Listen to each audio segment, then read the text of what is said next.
पाकिस्तान में जो बड़ी बात होती है, जो इंपॉर्टेंट दिन होता है, वो आर्मी चीफ की तकर्री का दिन होता है या आर्मी चीफ की एक्सटेंशन का दिन होता है। ये बहुत इंपॉर्टेंट होता है।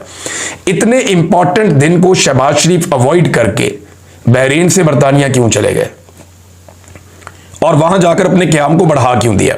कुछ लोग दावा कर रहे हैं कि शायद ख्वाजा आसिफ भी पाकिस्तान में नहीं है, वज़ीर दिफा। लेकिन शहबाज शरीफ साहब बैरून मुल्क क्यों चले गए? बहरीन से बरतानिया जाने का क्या तुक बनता है?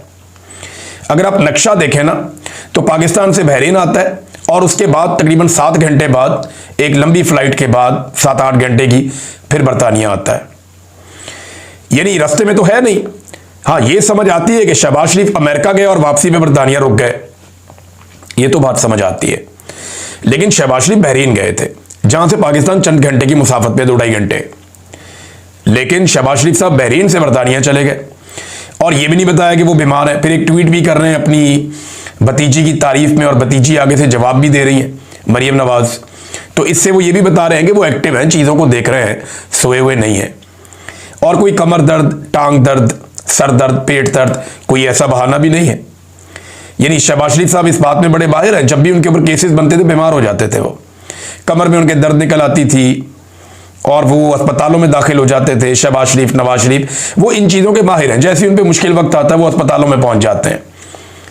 जैसे ही उन्हें अदालत बुलाती है, वो कह रहे हैं जी हमें कोरोना वायरस हो गया, हम अदालत में पेश नहीं हो सकते। ये बार बार हमने देखा है। लेकिन शहबाज शरीफ साहब बरतानिया गए क्यों? हालांकि ये रास्ता भी नहीं बनता। वो बहरीन से आगे बरतानिया चले गए और वहां पे जाके अपने स्टे को प्रलॉन्ग भी कर दिया, लंबा कर दिया। वजह क्या है? इतने इंपॉर्टेंट दिन तो शहबाज शरीफ साहब को पाकिस्तान आना चाहिए था। फिर आप गौर करें, जब 27वीं आईनी तरमीम हो रही थी, तो शहबाज शरीफ साहब ने यानी यहां काबीना का इजलास बुला के मंजूरी दे दी। खुद शहबाज शरीफ साहब गालिबन आजरबाईजान के दौरे पे थे। आजरबाईजान से शहबाज शरीफ साहब ने कैबिनेट का इजलास बुलाया और यहां पे काबीना ने तरमीम की मंजूरी दे दी। इतना इंपॉर्टेंट काम, और ये एक छोटा सा नोटिफिकेशन है। शहबाज शरीफ साहब टेलीफोन पे अहकाम जारी कर सकते हैं। ये तो शहबाज शरीफ साहब फौरी तौर पे कर सकते हैं, एक फैक्स आ सकती है, मसला ही कोई नहीं है शहबाज शरीफ के लिए। लेकिन ये इतना इंपॉर्टेंट काम रुका हुआ क्यों है?